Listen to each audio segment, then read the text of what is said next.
Hi, everybody. You guys are so pretty. Hey. You guys look so great. So great. Tyler, do you ever get told that you look like Drake? Man, if I had $1 for every time I heard that, I wouldn't need to be working no more. You better look in. Yeah, Better than. I was watching this show and I had to bring it up because I was like, he really looks like Drake. But anyways. I knew you was waiting to get that out. Well, congrats on Harlem about to come to the world. You guys excited? Yeah. So excited. So excited. So how did y'all meet? Like when you first, did you meet when you all got casted or did you know each other prior? Me and Grace knew each other prior for years. We literally had just done her show. She has a show online called Sit and Sip. And we literally were talking about how we would love to do a show together. And so I found out that Grace got the role of Quinn first. And then I found out about Jerry, who I hadn't met yet. And then I knew I was coming in and testing with Shaniqua. And it's so crazy because I was working with a mutual friend of hers like years ago, like 5 years ago.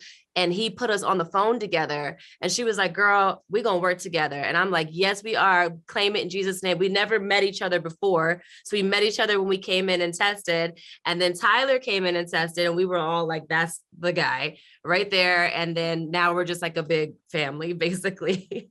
Yes. Tyler, what's it like being on set with all the girls? Can I say how you met? Oh man, I gotta tell you, it's like I joke with them often. I say I'm an only child, so they're like the sisters that I always wanted. So it's like, I mean, I know the saying is about like 2 peas in the pod, but they just like 4 peas in the pod. So it's like it's nice to be on set, see how do they handle their situations, break down the scenes, find their arcs. But it's like, it's been a treat to develop a friendship offset too. You don't get that often. For sure. Yes. And who out of all of you guys relates most to their character in the show? I feel like People keep telling me that Ty is me. I feel like it's one of y'all. People keep telling me that Ty is me, and I don't want them to think that. But so maybe that is the truth. Here we are. Listen, I get the same thing with Angie. Like, oh, you're Angie. And I do outwardly present myself sometimes as a vivacious and kind of a little bit off the cuff, but I am not nearly as much of a truth teller as Angie. I wish I could be that bold and courageous. And what I will Angie's say is a little shy. Yes. And as we've been developing our characters, there's been a running joke that all of us have really had on set with each other where we'll be like, Grace, that was a really Quinn moment. This was a really Angie moment, Shaniqua. Jerry, that was very Ty. Megan, that was very Camille. And so we actually see a lot more similarities in ourselves that we do with our characters, more than we expected. So that's so cool. Now my only difference is I can throw down in the kitchen. I can put together some 1s and 2s, but I can't really cook like Ian though. So I'm not really like him in that sense. Tyler, don't tell nobody else that. Keep that to yourself. Don't hyping you up. Listen, don't get it twisted though. My 1s and 2s gonna hit though. So I can put a little something together. Right, the scrambled eggs about to be fire. You know what I'm saying? With the cheese on. Yeah, I need the cheesy eggs. You feel me? And for each of you, what is your ideal first date? Because obviously the show has a lot of dating in it and, love. So each of you ideal first date. A private jet to Dubai is ideal for me. I think that's just enough for a first date. At the bar, really. Yeah. Precisely. For me, I found out recently that I'm an energetic lover, and I am a very We all have questions now. Okay. We'll talk about it later. Number 10? Number 10, y'all? Stop it. Okay, sorry. So I feel like an ideal first date for me, one, I would love for somebody to plan some, like I'm always planning some, for somebody to say, hey, meet me here at this time and we're going to do this. And I like anticipation because I am a sexual person, so I am ready to jump the boots, okay? But if we could like have some like sexy anticipation, like you don't know if it's gonna happen, but it might, and then it does. And then it does. Make sure it does, yeah. Yes. For me, for a first date, well, I'm married now, you know what I'm saying? Damn. But back in the day, I really loved anything that had to do with genuine intimacy. And intimacy can be a lot of things. And for me, it wasn't, I wasn't really looking for that physical intimacy on the first date, but I really wanted an intimate connection. So, you know, like seeing a movie or anything like that wasn't really my number one, because I wanted something where we could just sit and really commune with one another and really get a chance to know one another on a deeper personal level. So I think a quiet dinner, a walk on the beach, something like that, where we can really get to know each other, I think was sort of my ideal first date. Yeah, and not to get catfished.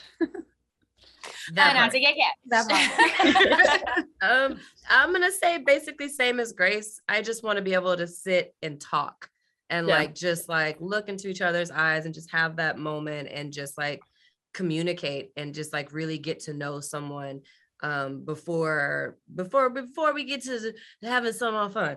But like, you know, just connect. Okay, y'all take your time. I get it. That's all right though. That is okay, baby. That's all right. I'm over here like spend $1 million. Right now. Trying to get the jet. You trying to get the jet on the first date. Man. Absolutely. You're not sending the jet on the first date, Tyler? And if it's worth it, I'm sending the jet. You feel me? Come on in. Yeah. No, I mean, to piggyback off Meg and Grace. I mean, first of all, I like to turn up, so I got to sip some, I got to roll some up. We got to have some fun. But you know, I'm probably not trying to look for the movie because I gotta connect with you on like, you know, just a verbal and like, you know, just like a situation up here. Like I can't.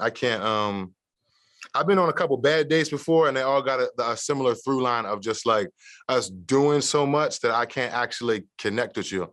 Now, I mean, if we're gonna jump the boost ASAP, like I'm not against that. I'm just saying, like, what they call it, like a sapiosexual. I need to be stimulated like mentally too. So I need to talk a little bit. I need to feel what's going on. I need to catch a vibe first. I resonate with that, Tyler. Yeah. Just to clarify, sure. I'm not jumping everybody's boots, okay? Oh, I ain't say that. I mean, no, I know that. If you want to jump the boots. What you mean? Why are we jumping them? I just want to know why are we jumping the boots? But I don't know. That's what she said. Boots. All of it. Or I'm like, listen, that's what it is. It's called knocking boots. What's it called? I thought it was called knocking the boots. You know, but it could be jumping sometimes. I mean, I don't know. Here we go. And what would you say is the element that to you guys is the most realistic? Like eating your feelings, not getting over your ex. What is like something that you think like people when they watch the show will really relate to?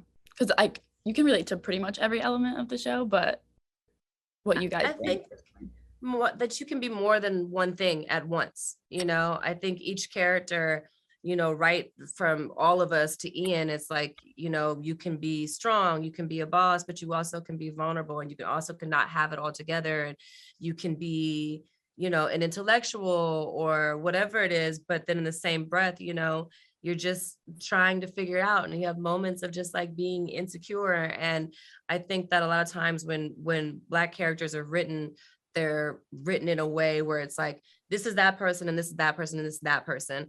And we don't always peel back the layers to see like, no, this person is not monolithic, one, and this person is so complex and so interesting and so unique. And I think that is something that everybody can relate to, is the fact that, you know, we're all walking out this journey and we all are more than one thing. We all are complex individuals. Totally. You guys all second that? Yeah, I think it's so much more layered than anything that I've ever seen before. Like everybody is so nuanced. What I love about Ian's character, right, is that it's not a typical hyper Black masculine man, right? He's so sensitive and so smart and so cultured.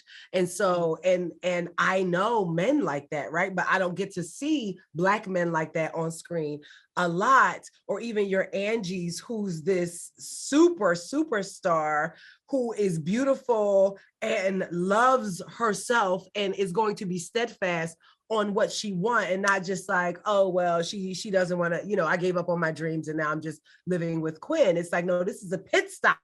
And while I'm here, I'm going to wear your Chanel shoes, period. So I just feel like that there is just so many I think that there's so many opportunities for people, not only Black people, but people in general, to see themselves in different aspects. And I think that's what makes it relatable, is that it's not, nobody goes through just like a parallel journey.